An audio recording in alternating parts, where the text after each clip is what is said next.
Hello viewers, নমস্কার, আদাব। খনার রান্নাঘরের নতুন আরেকটি রেসিপি দেখার জন্য সবাইকে স্বাগতম। আজকের এই ভিডিওতে মাত্র 2টা উপকরণ দিয়ে মজাদার একটা ডেজার্ট রেসিপি শেয়ার করব। আর এই ডেজার্টটি কিন্তু অল্প সময়ে অল্প উপকরণেই তৈরি করা যায়। আমার এই ডেজার্ট রেসিপি যদি আপনাদের ভালো লাগে, আমার চ্যানেলটি সাবস্ক্রাইব করে পাশে থাকা বেল বাটনটি ক্লিক করে রাখবেন। চলুন তাহলে কথা না বাড়িয়ে রেসিপিটা শুরু করা যাক। মজাদার এই ডেজার্টটি তৈরি করার জন্য প্রথমেই নিয়ে নিচ্ছি 2টা ডিম।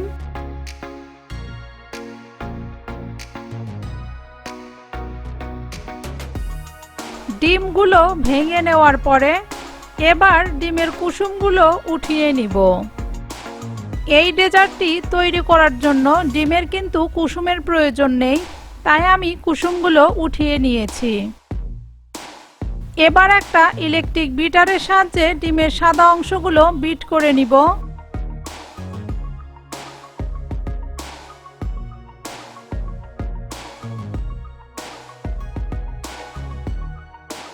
প্রায় 2 মিনিট বিট করার পরে এই রকম ফোম তৈরি হয়েছে।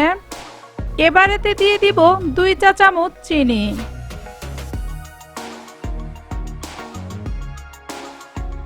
আপনারা চাইলে এখানে চিনির পরিমাণটা কম বেশিও করতে পারেন, এতে কিন্তু স্বাদের কোনো পরিবর্তন হবে না।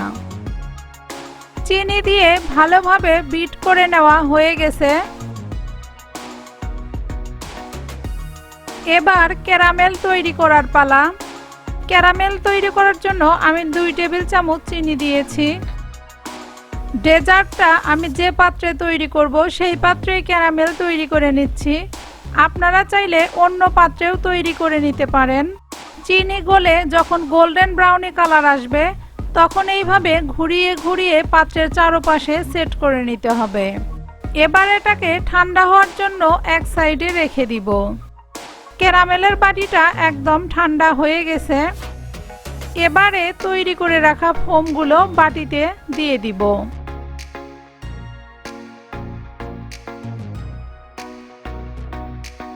ফোমগুলো দেওয়ার পরে একটা চামচের সাহায্যে এইভাবে চেপে চেপে বাটিতে সেট করে নিতে হবে।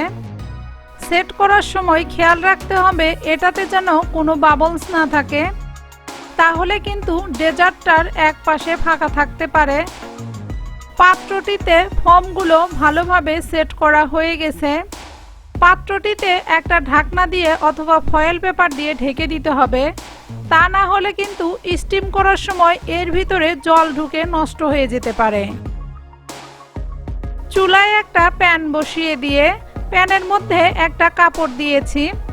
এবার দিয়ে দিচ্ছি পরিমাণ মতো জল। জল দেওয়া হয়ে গেলে ডেজার্টের বাটিটা বসিয়ে দিয়ে একটা ঢাকনা দিয়ে ঢেকে দিব। প্রায় 15 মিনিট এটা কুক করে নিব। চলে আসলাম 15 মিনিট পর। এবার ঢাকনা খুলে দেখানো যাক ডেজার্টটা কেমন হয়েছে। ডেজার্টটি এবার নামিয়ে ঠান্ডা করে নিব। ডেজার্টটি ঠান্ডা হয়ে গেছে। এবার শুধু পরিবেশন করার পালা। এটা কিন্তু অনেক নরম, তাই একটু সাবধানেই বের করার চেষ্টা করবেন, তা না হলে কিন্তু ভেঙে যেতে পারে। এই ডেজার্টটি হাওয়াই মিঠার মতো মুখে দেওয়া মাত্রই গলে যায়, তাই আমি এই ডেজার্টটির নাম দিয়েছি হাওয়াই মিঠাই পুডিং। আমার এই ডেজার্ট রেসিপির নামটা আপনাদের কেমন লাগলো অবশ্যই কমেন্টস করে জানাবেন। ভালো লাগলে আপনার ফ্রেন্ডস অ্যান্ড ফ্যামিলিতে শেয়ার করবেন। আজকে এখানেই বিদায় নিচ্ছি। আবারও হাজির হব নতুন কোনো রেসিপি নিয়ে। ততক্ষণ পর্যন্ত সবাই অনেক ভালো থাকবেন।